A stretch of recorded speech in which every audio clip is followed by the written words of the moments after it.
This is Mr. Parvaiz with Henrico High School, and this is Acceleration Lesson 6.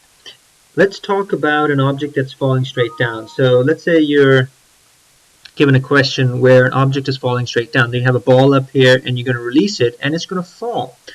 And you find a way to measure the time it takes for it to go all the way from here down here. Now you could do this many different ways. You could put people with stopwatches, you could videotape it and put it in Logger Pro, or you could simply take two plates, measuring plates. They measure time, so when the ball is released from the top plate, the stopwatch starts, and when the ball reaches the bottom plate, the stopwatch stops. So you notice that when you release the ball from up here, it starts off with an initial velocity of 0. But as it falls, the velocity increases. And the velocity increases because it's constantly accelerating downwards at 9.8 meters per second squared. So this ball, as it falls, is going to cover more distance every second. So if it starts off at 0 meters per second is the initial velocity, 1 second later it's going to be traveling at 10 meters per second. Another second later it's going to be traveling at 20 meters per second. Another second later it's going to be traveling at 30 meters per second. And that, of course, is taking place because it's constantly being accelerated downwards at 9.8 meters per second squared. The acceleration of gravity, I am going to, just to keep the math easy, I'm just going to write it down as 10 meters per second squared. Now remember, 10 meters per second squared means it's increasing its speed by 10 meters per second every second. So up here the velocity is 0, down here it's 10 meters per second. What's the average velocity between this time interval of 1 second? Well, if the velocity starts off at 0 and then it's 10 meters per second 1 second later, then the average velocity is 5 meters per second throughout this entire second. And if the average velocity is 5 meters per second for this entire second, then it covers 5 meters in this 1 second.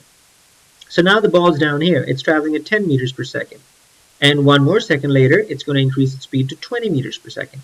So it's going to go from 10 meters per second to 20 meters per second. So what's the average velocity for the entire second?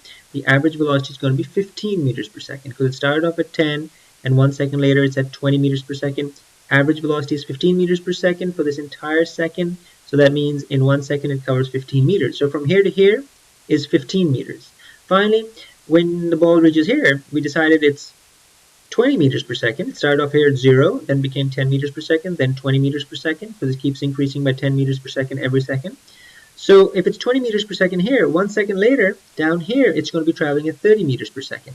So it's 20 meters per second here and 30 meters per second here. So the average for the entire second is 25 meters per second. So the average velocity of the ball as it travels down is 25 meters per second. That means in 1 second it covers 25 meters.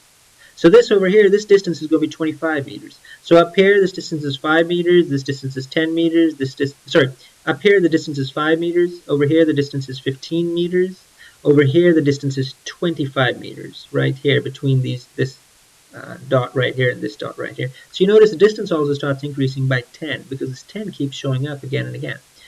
Anyways, let's say the question asks you to go ahead and plot a graph of distance versus time. So if you were to plot a graph of distance versus time and you put distance over here on the y-axis and you put time on the x-axis, I'm going to actually use small d for distance. So distance is being plotted in meters on the y-axis and time is being plotted in seconds on the x-axis. What type of graph will you expect? Well, you're going to expect a graph that's curving upwards. It's going to be like a parabola. There's going to be a quadratic equation that can define this graph's motion. It's curving upwards. It's going to be a smooth curve upwards. Why? Because the ball is covering more and more distance as time goes by. It's not covering the same amount of distance as time goes by. It's covering more distance as time goes by. So it's going to be curving upwards.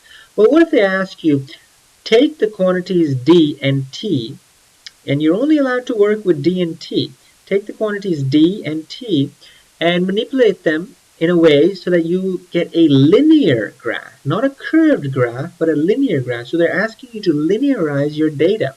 So all the distance you've collected and all the time data you've collected, they're saying manipulate that or change it. So, not change it, but work with it so that when you plot it, you want to get a linear relationship between d and t. Well, how do you do that? Well, the simplest way to do that is to remember that you have this equation for displacement. Displacement is equals to final displacement is equals to initial displacement plus initial velocity times time plus 1/2 at squared.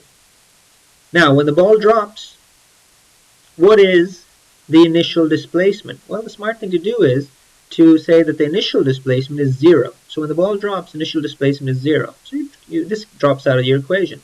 When the ball is dropping, the initial velocity is 0 also. So this drops out of the equation. So all you're left with is d equals 1/2 at squared. Well, if you want to linearize this data, how about we plot d versus t squared? D on the y-axis, t squared on the x-axis. So if you were to do that, and you were to plot d on the y-axis and t squared on the x-axis, so this is seconds squared, and d is still in meters, what you're going to notice is that you are going to get a graph that is linear.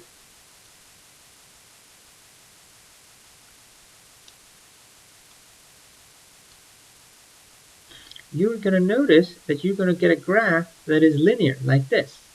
Oops, and it should start like down here. Ignore what's going on this side, but anyways, it's a linear graph.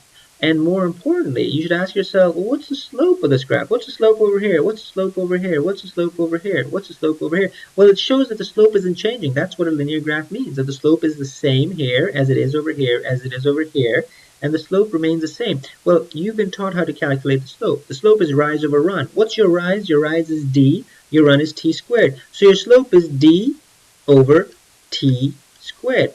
But what does that mean? Well, if you come back to your equation, you have d over here and you have t squared over here. If you were to take the t squared to the left, if you were to take the t squared to the left side by dividing both sides by t squared, what you'll have is d over t squared equals 1/2 a. Well, what is a? When the ball is dropping, your a is the acceleration of gravity. A is 10. So 1/2 a will come out to be 5. So the slope, d divided by t squared, should come out to be 5. And what you're going to do is, if you've been given all the distances, so when this ball is dropping, if you've been given the distance from the beginning to the first second, and the distance from the beginning to the second second, and you've been given the entire, let's say you've been given this distance, d, let's call it d1. This is from the beginning to the first second. Then they give you the distance from the beginning to the second second. So then finally they give you the total distance the ball's traveling from the beginning to the third second. They give you all the d's and they give you the time. This is 1 second from here to here, and then from here all the way down here is 2 seconds, and then from here all the way down here is 3 seconds. So if they give you all the d's and all the t's, all you got to do is plot the d's on your y-axis and plot t squared. So take all your times and square them. And plot your data, and you'll draw, and it'll come out to be a straight line. And if you take the slope of that line, it is going to come up to be very close to 5, because it should come out to close to 5. Now I'm going 5 because I'm making the acceleration of gravity 10. But if you kept the acceleration of gravity as 9.8, this would come out to be 4.9. Anyways, d divided by t squared should come out to be 5. And this is very useful because they may ask you on an AP exam, they may say, build us an experiment in which you can calculate the acceleration of gravity. You say, okay, no problem. Just take a ball, take plates to measure the time, or you can say, I'm going to use people to measure the time as the ball drops, whatever the case may be, but find a way to measure the time. And say, I'm going to drop the ball, and as it falls, I'm going to measure the distance it falls in the first second. I'm going to measure the total distance it falls by the second second. This is total distance. And I'm going to measure the total distance it falls by the third second.